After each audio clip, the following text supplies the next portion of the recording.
ঢাকা সহ দেশের বিভিন্ন বিশ্ববিদ্যালয়ে উত্তাল হয়ে উঠেছিল। কেন্দ্রস্থলে ছিল ঢাকা বিশ্ববিদ্যালয়ের রাজু ভাস্কর্য। উচ্চ আদালতের এক রায়ের পর শিক্ষার্থীরা আবারও রাস্তায় নামে। ফিরে দেখা জুলাইয়ে সেই দিনটির ঘটনা প্রবাহ জানাচ্ছেন জিহাদুল ইসলাম।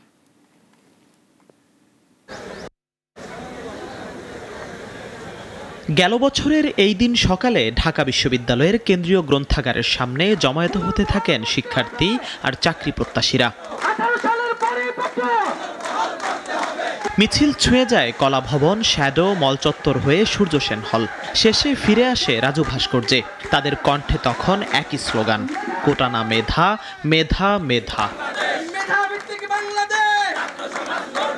কোটা বাতিলের পরিপত্র পুনর্বহালের দাবিতে সেদিন গর্জে ওঠে ঢাবি ক্যাম্পাস। কলা ভবন থেকে শুরু করে মাস্টারদা হল, টিএসসি। শিক্ষার্থীদের মিছিল ছড়িয়ে পড়ে ক্যাম্পাস জুড়ে। সেদিন শুধু ঢাকা নয়, আন্দোলনের ঢেউ পৌঁছেছিল জগন্নাথ বিশ্ববিদ্যালয়, 7 কলেজ, এমনকি জাহাঙ্গীরনগর বিশ্ববিদ্যালয়েও। জাবির শিক্ষার্থীরা অবরোধ করে ঢাকা আরিচা মহাসড়ক। এদিকে ঢাকার বাহাদুর শাহ পার্ক পর্যন্ত চলে মিছিল। আন্দোলনকারীদের দাবি ছিল 4 দফা: কোটা বাতিলের পরিপত্র বহাল রাখা, কমিশন গঠন করে সরকারি চাকরিতে অযৌক্তিক ও বৈষম্যমূলক কোটা বাদ দেয়া, সরকারি চাকরির নিয়োগ পরীক্ষায় কোটা সুবিধা একাধিকবার না ব্যবহার করা, আর দুর্নীতিমুক্ত মেধাভিত্তিক আমলাতন্ত্র নিশ্চিতে কার্যকর ব্যবস্থা।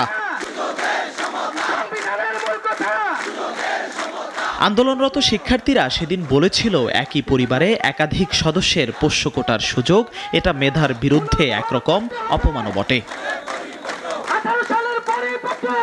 1 জুলাইয়ের ওই ছাত্র সমাবেশ থেকেই ঘোষণা আসে 3 দিনের টানা কর্মসূচির। পরদিন গণপদযাত্রা, তারপর 2 দিন ধরে রাজু ভাস্কর্যে অবস্থান কর্মসূচি। 1 জুলাইয়ের আন্দোলন স্মরণ করিয়ে দিয়েছিল 2018 সালের কোটা আন্দোলনকে।